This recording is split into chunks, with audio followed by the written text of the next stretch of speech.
Добри дојавте. Да си кажеме денеска за проблемот со недостигот на вода со кој се соочува Скопје во овие летни горештини. На оваа тема денеска ќе зборуваме за причините и за тоа како да се надмине, кои се можните решенија за долгорочно управување на водните ресурси со кои располага не само Скопје, туку и нашата држава, со професорот од Градежниот факултет Петко Пеливановски. Професоре, добре дојавте во студиото на Телма. Ви благодарам на поканата.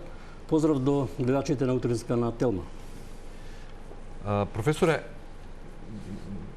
со години слушаме дека во летните месеци енормно и безмилосно на некој начин се троши водата во Скопје од изворот Рашче. Го третираме некако како дадено од Бога. И првпат оваа година некои повисоки зони од градот се соочуваат со недостиг на вода за пиење. Зошто е тоа така? Размислов како да го почнем разговорот на оваа тема. И тоа во 21 век да зборуваме за недостаток на вода и не недостаток на вода било каде, него во главниот град на државата, мислам дека зборува само по себе доста. Ако тргнеме од премисата дека водата е неопходна за животот на планетата, значи таа треба да има висока вредност, односно треба да биде соодветно вреднувана. Сметам дека водата е обезвредната кај нас, со тоа на некој начин ги обезвреднуваме и самите системи. Мислам дека трендот на обезвреднување на системите во последните 30-35 години е со надолен тренд. Се надевам дека ево денешниот разговор ќе биде иницијална каписла за промена на трендот во тој правец. Ајде, добар е оваа доза на оптимизам. Малку околу бројките кои ги лиферува јавното претпријатие Водовод и канализација, кои вие во студијата која изработивте заедно со колегите од катедрата од Градежниот факултет, надлежна за водовод, водоснабдување и канализации и мелиорација. Да, и мелиорација. Направивте нели и студија и акционен план. Во неа предложивте и мерки како долгорочно Македонија да управува со водните ресурси. Констатирате дека јавното водоводно претпријатие Скопје е единствен оператор со водите? Така. И тоа може би да е дел од решението или проблемот. Меѓутоа, ете, тој Скопски водовод пред некој ден испрати соопштение во кој констатираше дека на 23 јуни 2025 година, значи пред непол месец, дневната потрошувачка на вода изнесувала рекордни 356.000 метри кубни вода, што би значило дека секој граѓанин на Скопје потрошил околу 700 литри во еден ден. Так. Тоа се разбира не е така, меѓутоа тука влегуваат и оние диви приклучени, нефактурирана вода, вода во загуба, веројатно тука влегуваат и оние луѓе кои ги болеваат бавчите, кои ги перат автомобилите, теписите, а и полнат базени, а ја плаќаат водата исто како и ние кои ќе испиеме неколку литри или ќе се искапиме и истушираме еднаш. Так. Во секој случај актуелна е темата. На некој начин случајот со состојбата во Скопје, мислам дека на некој начин се отсликува на состојбата во повеќето комунални претпријатија во државата, односно во сите градови, и мислам дека од разговорот ќе произлезе дека причините секаде се слични или исти. Скопје за среќа има извориште на вода кој што е на перфектна локација поставена во однос на градот, изворот Рашче, на сите нас добро познат. Значи некаде се наоѓа на надморска височина околу 300 метри надморска висина. Под планината Жедан, не? Така да. Според генералниот урбанистички план на Скопје, тоа би значило дека некаде сите објекти во Ѓорче Петров до втори кат би можело гравитачно да се водоснабдуваат, а некаде во аеродром до петти кат. Некаде од центар до четврти кат да имаме гравитачно водоснабдување, да, точно така да. Се што е на таа височина фактички треба да има пумпање, односно препумпавање. Со тоа значи на некој начин Скопје е поделено во ниска и висока зона за водоснабдување. Состојбата со потрошувачката ова година, значи на некој начин треба да признаеме дека и температурните услови во јуни малку беа поинакви од ланските или од другите и така натака. Така да таа бројка што кажавте вие 356.000 метри кубни некаде ако се вратиме да ја трансферираме во некаква специфична количина изразена во литри во секунда, тоа би значило некаде над 4000 литри во секунда, значи над 4 метри кубни во секунда. И се според изјавите на вработените во јавното претпријатие за водоснабдување и канализација, таа количина покриваме некаде со 3000 литри во секунда или 3 метри кубни во секунда од изворот Рашче, а другото го надополнуваме со бунарите кои што се во непосредна близина. Велите 4000 литри кубни во секунда. 4000 литри во секунда. Или тоа се 4 метри кубни во секунда. 4000 литри во секунда. Меѓутоа, вкупниот инсталиран капацитет на каптажите 1 и 2, Рашче 1 и 2, е 6000 литри во секунда. Значи, и да е така, и да стасало до 4000 литри во секунда, Рашче 1 и Рашче 2 имаат капацитет да го покријат тоа. Рашче 1 и 2 имаат технички капацитет, и тоа за издашноста на изворот е променлива. Значи, за среќа, издашноста на изворот Рашче не е минимална во овие месеци кои што се речеме јуни, јули, август. Некаде минимумот се појавува почнува некаде септември, октомври, ноември и така натаму. Полетната така да сезона. Ние имаме техничка можност, меѓутоа немаме вода. Во моментов имаме само околу 3 метри кубни или 3000 литри во секунда во Рашче. Кога би имале повеќе, би користеле повеќе. И за тоа јавното претпријатие е принудено да ги вклучи и бунарите, нерези, лепенеци и така натака. Добро, професоре, но велите во јуни минатата година можеби немаше вакви температури, меѓутоа факт е дека секое лето назад е еднакво топло или можеби и потопло од оваа година. Или тука сме некаде кога станува збор за климатските промени, кога станува збор за менувањето на климатските услови во Скопје и кога станува збор за летните горештини. Секоја година сме сведоци на оние долги африкански бранови, се потопло станува, првпат се соочуваме со недостиг на вода. Политиката стално сака да се замеша во секој проблем, наместо да најде решение дополнително го подгрева, меѓутоа зашто станува збор ова лето? Зашто токму сега се појавува, освен температурата? Пазите, горе, на почеток спомнавме дека водата обезвреднета. Значи, цената на водата во Скопски водовод е некаде околу пола евро за 1000 литри во секунда. Значи, на некој начин со ова цена на водата ние немаме простор за развој на системот. Значи, на некој начин 30 денари за 1000 литри или 1 метар кубен во секунда. Уште еднаш внимателно ќе ја повторам сумата за да допре до нашите гледачи. Значи, некаде пола евро. Значи 30 денари се 1000 литри во литри од Рашче. Да. Произведена вода. Произведена вода.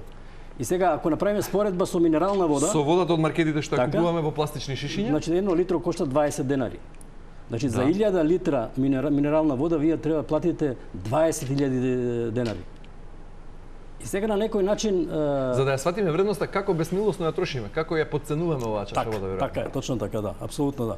И сега на некој начин, пазите, ако ние со сите услуги имаме тенденција или се приближивме со цените од Европската унија, да речеме интернет, телевизија, енергија, значи ние требаше да имаме енергетска криза за да воведиме некаков друг начин на наплата или на потрошувачката на електрична енергија.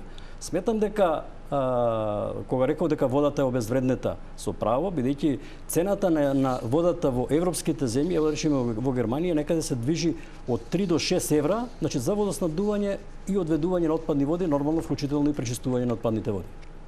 Значи, според вас има повеќе фактори, веројатно, ги лоцирате и во студијата што ја правевте, од инфраструктура, кадровска недоекипираност на јавните предпријатија, односно недоволно стручен кадар во нив, потоа административни пропусти, односно нефактурирана, а потрошена и испорачана вода, до безмилосно трошење, до технички загуби.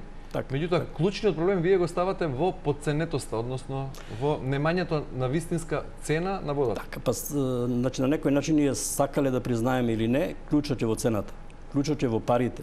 Значи ние со оваа цена на водата, значи на некој начин ги покриваме оперативните трошоци на системот, во кои што влегуваат, јас би рекол, во моментов многу ниски плати на вработените во комуналните предпријатија, бидејќи според моите години, значи сведок сум кога беше привилегија да се побара работа во јавно комунално предпријатие.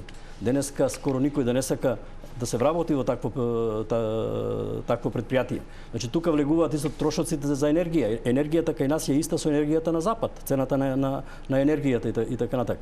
Значи ние во цената на водата немаме развојна компонента, немаме развојен денар. Значи на некој начин ние се подпираме само на барање на некакви донации или обезбедување на кредити.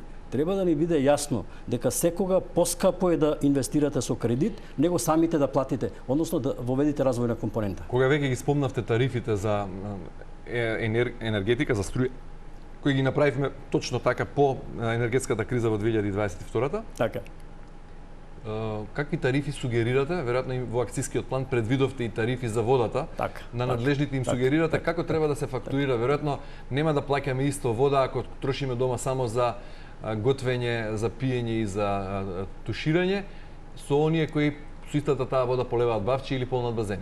Така. Значи на некој начин клучот и пресвртот во состојбата на или во, а јас би рекол во кондицијата на јавните комунални претпријатија лежи токму тука.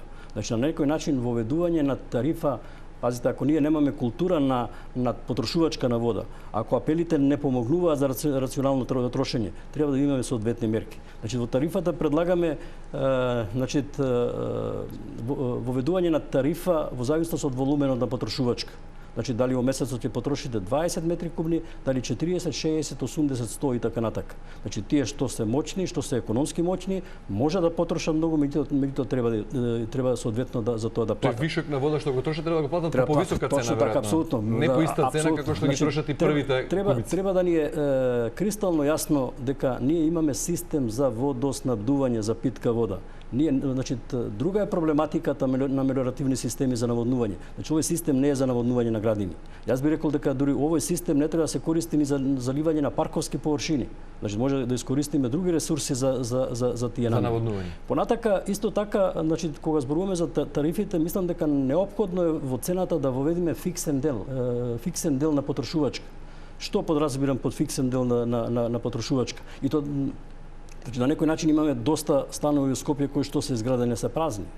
Имаме состојба посебно, подречеме Западна Македонија, сега веќе и источна се иселува и иселена, каде што нашите жители се иселени во странство, меѓутоа летно време се појавуваат тука.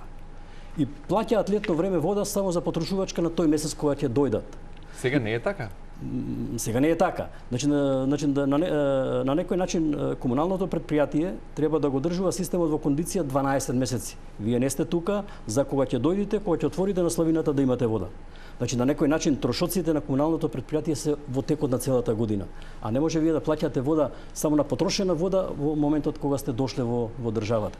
И исто така и со становите. Значи ние имаме случаеви населени места кои што преку цела година имаат едва 1000 или не знам 2000 жители, преку лето може да имаат 5, 6, 10.000. Вие мора да изградите систем за 10.000 жители и да го одржувате за 10.000 жители. Меѓутоа сите треба да плаќаат, а не да плаќаат само преку лето. Добро, зошто ова не сме го направиле 34 години од самостојноста? На 8 септември годинава ќе одбележиме 34 години независност. Зошто сме чекале толку долго време? Ова вие го предавате на Градежниот факултет на генерации студенти, го знаете. Оваа студија не е единствена и претходно сме правеле студии и акциски планови за управување со водите, за поефикасно. Со години назад сме шампиони и на Балканот, а и пошироко по таа потрошена нерационално нефактурирана вода со загуби над 60%. Прифатливи според европски рамки се до 30% од загубите. И не сме презеле ништо. Зошто чекаме да ни се случи водна криза, како што ни се случи енергетска криза, како што направивте вие паралела, за да реагираме? Толку сме несвесни. На некој начин околу висината на загубите и управувањето со системите ме потсетивте на една статија во едно интернационално списание за вода околу загубите на вода и препораки до менаџментот кој што управува со комуналните претпријатија. Таа е следна. Доколку загубите на вода во вашиот систем се до 20%, вие како менаџмент одлично управувате со системот за водоснабдување. Доколку загубите ви се повеќе од 25, односно 30%, значи на некој начин треба посветите малку повеќе внимание за намалување на загубите на вода. Доколку загубите се на 30-35%, значи треба да повикате специјалисти кои што тоа го знаат, да кажат што треба да преземате за да ги намалите загубите на вода. А доколку загубите ви се над 40%, вашето работно место не е тука. Значи работите на погрешно место. Значи состојбата кај нас е да имаме многу високи загуби на вода. 40% велите, а 60%, а ние сме 60 плюс со години назад. Добро, сега да бидеме искрени, во тие 60 плюс влегува дел на, да речеме, оправдано неизмерена вода. не знам, заливање на паркови кои што е јавна потреба, не знам, фонтани, Меѓутоа и тоа треба на некој начин да се среди. Миење на улици и така не е натака. оправдано ако немаме увид колку сме произвеле, колку рашче испумпало, колку е потрошена вода, колку е таа вода е наплатена. Кога зборуваме за загуби на вода, постојат повеќе дефиниции што представува загуба на вода. Значи, од технички аспект, загуба на вода е тоа што истекло низ некои пукнатини или дефекти на инфраструктурата. Меѓутоа, од аспект на комуналното предпријатие кое што управува со системот, загуба на вода е сета количина која што не е фактурирало, која што нема да ја наплати. Значи, економска загуба на вода и така натаму. Ако оние мерки што се во акцијскиот план па и конкретни посочени подреден број како краткорочни, среднорочни и долгорочни 8 што ги предлагате не се преземат или еве јавното предпријатие со загуби над 60% не повика стручњаци да праша како или не ги смени тие на кои не име работното место таму со над 40% загуба, што ќе се случи за еве ќе дојде септември брзо, ќе се надмине проблемот со вода сега краткорочно. Ќе заборавиме брзо на тоа како што се случи и во декември кога беше санацијата. Скопје беше 24 часа без вода, па се крена голема паника, масовно се купуваше минерална вода по маркетите. Тогаш само на миг свативме колку значи кое богатство го имаме тоа што во секој миг кога ќе одвртиме чешмата ни тече чиста и здрава вода за пиење. Што ќе се случи за колкав период ќе се соочиме со сериозен недостиг на вода и ќе пазите, значи на некој начин значи не може да избегнеме вредноста на водата, односно невреднувањето на самата вода. Значи, моето работно искуство е подолго и како што кажав, трендот на обезвреднување и лоша кондиција на системите е перманентно некаде, ајде да речем, после независноста на Македонија, 30 и кусур години. Ако вие ништо не инвестирате, ако вие ништо не вложувате, ова што се појави во Скопје е очекувано еден ден да се деси и ево се деси. За колку време ќе биде проблемот многу сериозен? Значи, ако продолжиме на ваков начин. Така, значи на некој начин ако продолжиме на овој начин, наредно е, значи наредното лето да очекуваме да имаме недостаток на вода и во ниска зона. Значи на некој начин да имаме поголеми загуби на вода, нерационално користење на водата. Проблемот ќе се продлабочува и радикализира многу скоро, брзо. Нема тоа да бидат децении, туку ќе бидат години. Апсолутно на некој начин ако не се преземат со одветни мерки и сериозен пристап во менаџирањето и управувањето со комуналните предпријатија, ситуацијата може само да се влошува. Значи, предложени се во студијата неколку акцијски мерки за подобрување на состојбата, и на некој начин мислам дека тоа треба хитно да се направи. Ево ја пак повторно ќе ги спомнам моите години така натака. Јас учествував исто така во студијата за управување со води и за претходниот просторен план 2020 година. 2000 до 2020 година. Значи на некој начин и таму имавме слични мерки напишани. Значи фактички ништо не се презема. Ние со просторниот план кој што е за 2021-2040 година касниме веќе 6 години. 6 години, значи се уште не е усвоен новиот просторен план. Наместо да беше усвоен некаде 20-21 година и веќе сега да преземавме мерки. Ние таму предлагаме некои мерки за намалување на загубите на вода, како би се реализирало тоа. Меѓутоа некој треба тоа да го прочита и да има желба тоа да го реализира. Мислам дека има државата капацитет тоа да направи и треба да направи. Само волја недостиг. Бидејќи ако вака продолжиме, значи може да имаме многу поголем хуман проблем. Бидејќи вие во ситуација не знам колку пари биле спремни да платите да се најдете во ситуација да бидете шампониран, а да не можете да се истуширате. Бидејќи не знаете кога водата ќе престане и така натака. Така да треба мислам дека малку посериозно да пристапиме. Уште малку околу загубите. И годишните извештаи на Регулаторната комисија за енергетика и водни ресурси и на аналитичарите од Центарот за граѓански комуникации направи истражување минатата година, констатира дека енормно нерационално се троши водата, дека сме лидери, како што реков, на Западен Балкан со потрошувачка на вода. И таму и прецизно се кажува кои региони, например во извештајот на Регулаторната комисија вели североисточниот регион со процент на неприходувана вода, значи потрошена а неприходувана, фантастични 74%. Па потоа беше полошкиот регион со 73%, па источниот регион со 68%, па пелагонискиот регион со 48%. Во минатогодишното истражување Центарот за граѓански комуникации констатираше дека Македонија губи годишно 146 милиони кубици вода за пиење, од годишно произведени 245. Так, Значи, так. повеќе од половината. Апсолутно, да. И сега најмногу вода за пиење во апсолутна загуба се во Скопје, 63 милиони кубни, 43% од целата загуба. Нормално по големината на градот и така. Па потоа се Гостивар, Тетово и Кичево. Така е. Каде оди таа загуба? Повеќе во техничките, од изворот до чешмата, или пак во ова што го велиме нерационално трошење, полевање, полнење базени? Точно така. Значи, двете компоненти на некој начин рамноправно учествуваат. Можеби малку повеќе техничките загуби околу техничко истекување од инфраструктурните системи, и тоа исто така значајни се и ние, како ги викаме, административните загуби на вода. Значи, кои се административни загуби на вода? Лошо мерење на водата или неточно мерење на водата, присуство на паушални приклучоци со ниска вредност. Паушален приклучок значи вие немате водомер, а сте приклучени на дистрибутивната мрежа и плаќате одредена месечна сума. А може би да трошиме? Так. По мене, значи, паушален приклучок не треба да има. Или ако има, треба да биде краткорочен и со многу висока вредност. Потрошувачот да има интерес да има водомер дома за да се регистрира потрошувачката на вода. Во случајов ако е ниска вредноста на паушалниот приклучок, вие трошите многу и не ви е воопшто гајле. Значи на некој начин реално треба, сега има и други, ме делови од загубата на вода, како што спомнавме преска и така натака, мито тие се делови на потрошувачка која што е потрошена реално. Тука спаѓаат и дивите приклучоци, односно нелегални приклучоци. Значи на јавна инфраструктура сметам дека никој не смее да пристапи и да направи приклучок сем вработените во комуналното предпријатие. Ние сме сведоци овдека на добро платени инсталатери кои што добро ја познаваат дистрибутивната мрежа и кои ќе ви направат таква услуга.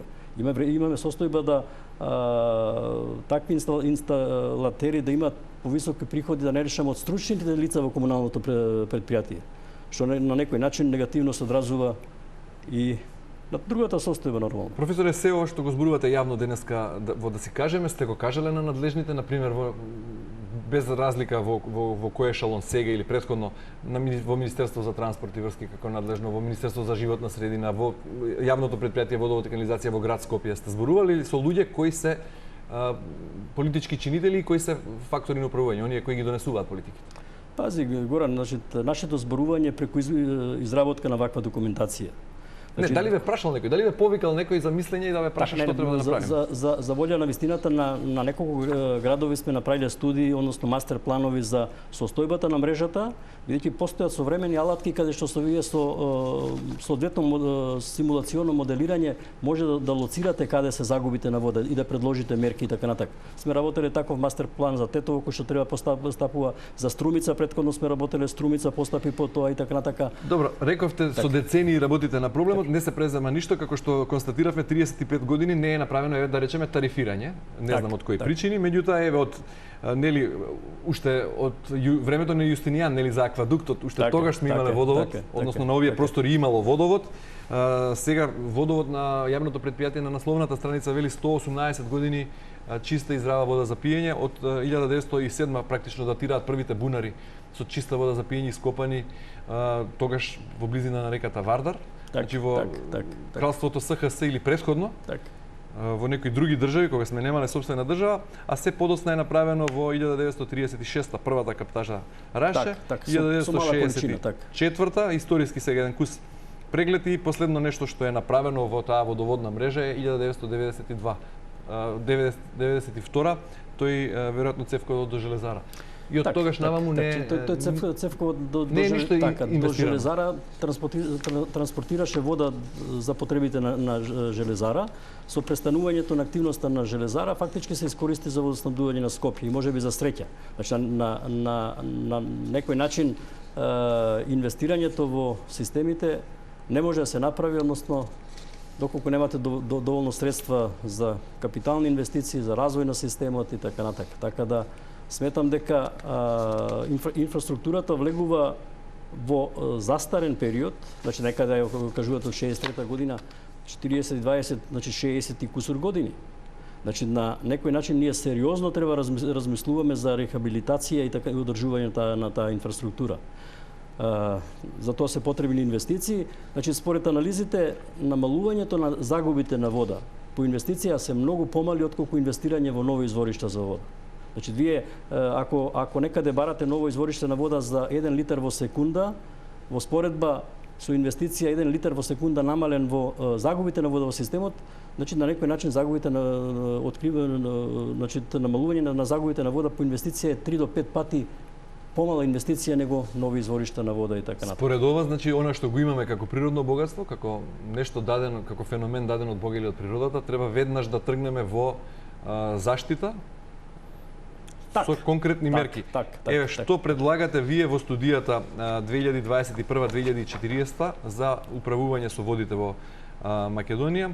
Таму имате и акцијски план со 8 точки подреден број, што е приоритет, што не е приоритет, кој треба да биде носител и кој треба да ги преземе итни мерки. Тоа се извод односно на 8 точки кои што ги направив извод за оваа емисија. За да не ни се случи да останеме шампонирани без можност да се исплакнеме. Значи, на некој начин прво, значи, одавна ние зборуваме за интегрално управување со водите. Водите кај нас се поделени, разделени на во неколку министерства од аспект на планирање, управување, одржување и така натака. Министерство за животна средина, Министерство за земјоделие, Министерство за транспорт, Министерство за здравство и така натака. И кога има многу надлежни, така, точно така. Значи, никој не е надлежен. На некој начин нашите предлози, значи на фелата од оваа област е формирање или министерство или најмалку агенција за управување, планирање и одржување на водните услуги. Значи, по мене е несвојствено, ние претходната година имавме една страшна хаварија на еден сифон на системот за наводнување Макарија во Тиквеш. Значи, водостопанското предпријатие на државата или државното водостопанско предпријатие немаше средства да го санира системот. Значи, мораше да се чека пренамена на средства од влада, да се распишуваат тендери така натака во екна сезона на наводнување. Таква состојба не треба да се дозволи. Значи, таквите предпријатија треба да бидат силни предпријатија, такви дефекти да можат брзо да ги санираат. Со еден збор, формирање на нова институција, Агенција за води, која ќе преземе контрола и надлежност. Не како сега да биде таа надлежност дисперзирана, па никој да не е надлежен за проблемите.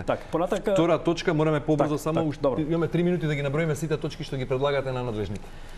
Кампањи за подигнување на јавна свест, краткорочно решение, иако самите велите дека овие апели на водовод секојдневни не даваат голема полза.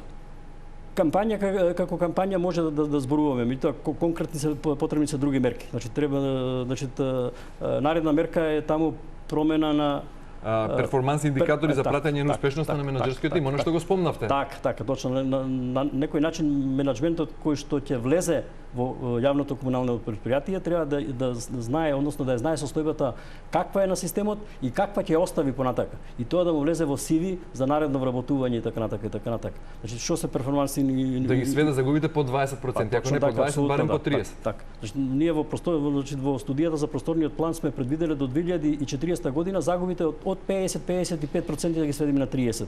Дали тоа ќе се реализира, ќе зависи од... Меѓутоа, во делот на кампањата, подигнување на јавната свест, веројатно треба децата од најмала возраст да ги учиме дека секоја капка вода е драгоцена и дека треба да ја штедиме. Така, апсолутно.